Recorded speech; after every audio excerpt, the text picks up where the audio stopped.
Hi, this is Burns Hargis, and this is another edition, a very special edition of Inside OSU, because with us today is the former Prime Minister of the United Kingdom, Tony Blair.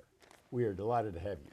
Thank you, Vince. Thank you. I know you've just returned from Borneo, so I'm glad you have your coffee to kind of keep you perky during all of this.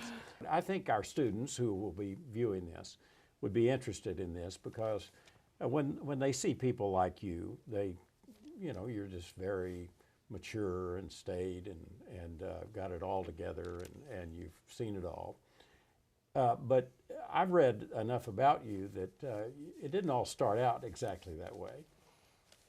No, it didn't. And one of the things that, first of all, I got into politics relatively late, I guess, only getting interested in it when I was 20 or more.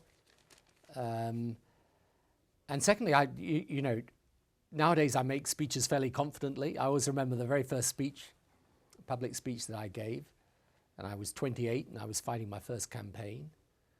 And I went to this large hall and I prepared this speech for literally days. I've been preparing this speech. I got to the hall and I always remember there were 8 people in the room, this vast cavernous hall, and there were 8 people.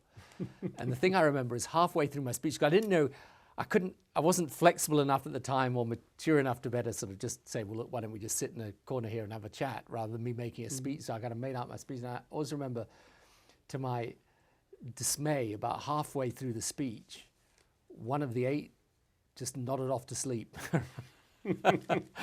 Well, that's how I began my public speaking. I was referring to your musical career.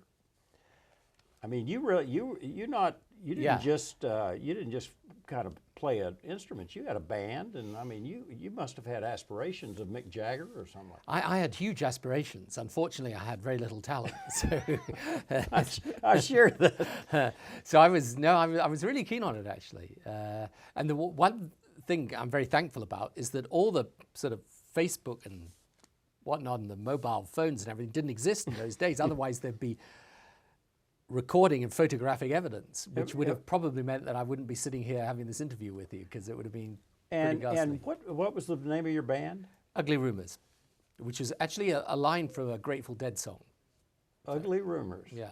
I see. It's very appropriate. Did you ever record anything? Fortunately not. Well, actually, there is a recording somewhere, but I think I've got the only copy, and I'm keeping it.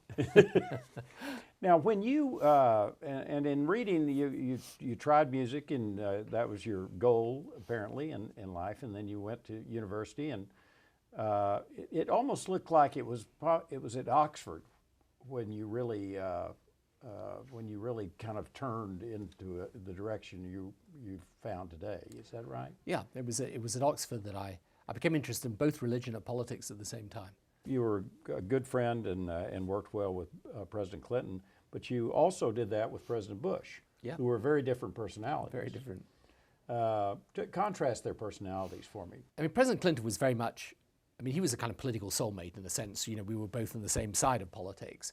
And he's got an extraordinary analytical and intellectual capacity. But most of all, the most important thing to realize is that he was president in a different time. Mm-hmm. And one of the things I often think is interesting is how would he have handled the aftermath of September the 11th? Because I remember my early conversations with President Bush when he first came to power, and we weren't political soulmates in that sense at all. But he's a very, very easy and good person to get on with, and very, very likable person. And so, we got on perfectly well, but there was no real bond there until, I wouldn't say in any real sense, until September the 11th, and then the whole world changed for him, for me, and we took the same view about the security threat. You talk some to our students, but I'd like you to comment now on your advice to them with respect to the global environment and their participation in it. What should they be doing? Should they study abroad? Should they? What would be your advice, and how important is it that they do so? My advice is really clear on this now, which is take advantage of the way the world's opening up.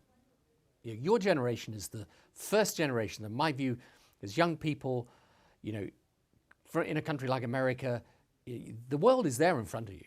So go and explore it and enjoy it and learn about it, because this is what will help you get on in life. I don't advise you just rush straight into the job and, in your early 20s and so on.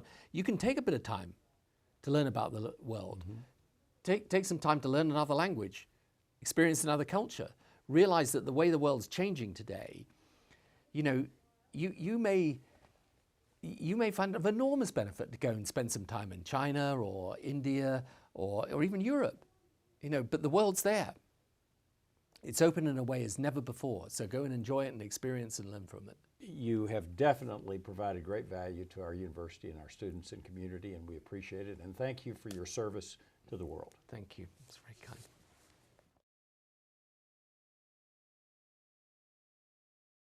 You have been embracing and aligning Britain with the U.S. in the war on terror. Was extremely controversial, for you especially. Yep. And to this day, I read about protesters showing up when you appear at various places. How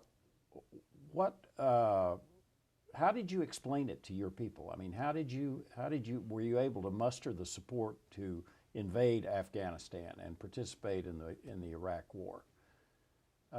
Yeah, I mean, it must be a terribly difficult decision. Well, it was. I mean, the trouble with politics sometimes is they present you with binary decisions.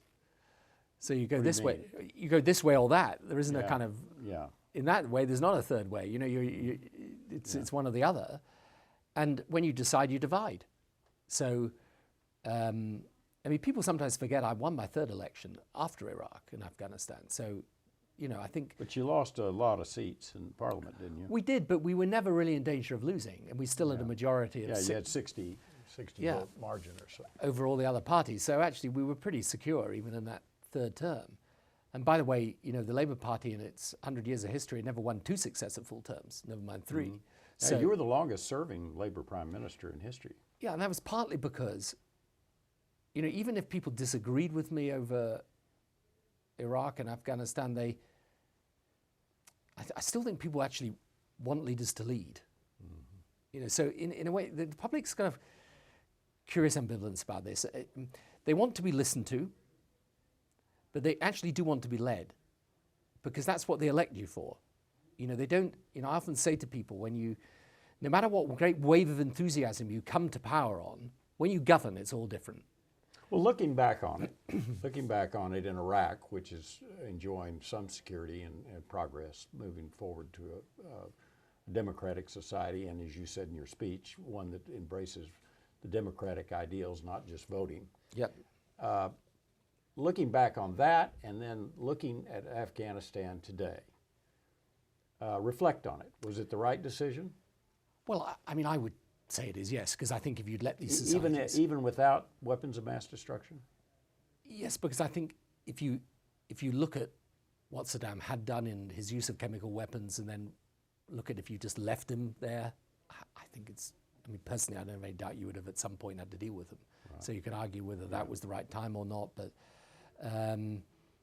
the problem you got into in Iraq is the same one you got in Afghanistan, but it's also the same you have in Pakistan and all over the region, which is these very strong religious forces based on a kind of perverted view of religion that then destabilize. So the important thing is, I think this is important when we look at what's happening in the Middle East now. I mean, getting rid of Saddam in a way was relatively easy. It took 2 months.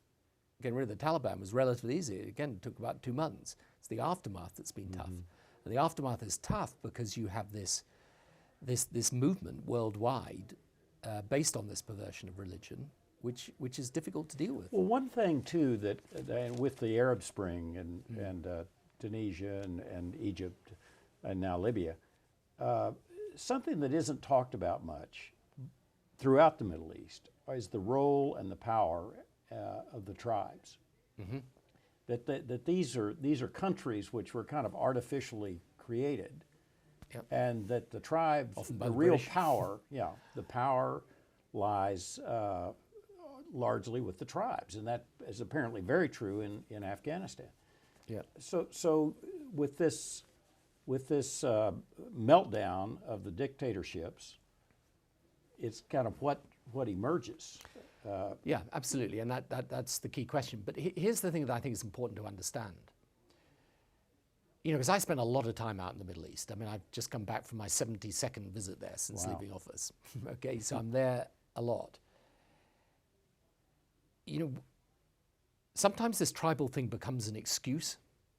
It is powerful, but actually the majority of people, if you gave them the chance to vote in and out of government on the basis of what they did for them, they'd be happy enough with that. It's the thing is, unless you can provide order in these countries, these tribal influences then, you know, form their militias, and they can try and warp the nascent democracy as it emerges. And you've just got to realize it's a very long game. You know, it took us and our countries, I mean, my country centuries, your country, well, at least, you know, you could argue, you know, 100 years or more of struggle and decision and so on in order to emerge as a real functioning democracy. Do you think Afghanistan is hopeless? Can Afghanistan ever be brought into the mainstream of? It's not hopeless, no, but I do believe that the wider regional picture, what happens in Pakistan, and I think what happens in Iran particularly, is fundamentally important. I mean, the way I view this today is different from probably how I viewed it 10 years ago. I think there is basically one struggle going on, which is about and to do with the religion of Islam. And it's to do with whether inside the culture and religion of Islam, what I would say are the modernizing, forward-looking forces can win over the reactionaries. So is that your belief and policy and your role as the representative of the quartet, the so-called quartet, in the Palestinian-Israeli negotiations? Yeah, I think it's a dimension to it that you see. For example, I don't think you can resolve Jerusalem unless there is a religious as well as political basis for it. You know, so, and if you look at the issues to do with the Israelis and Palestinians, they're part cultural. They're not just political. Now, some people say to me, "Oh, look, keep religion out of it." I said, that's fine, but it's in it. Yeah.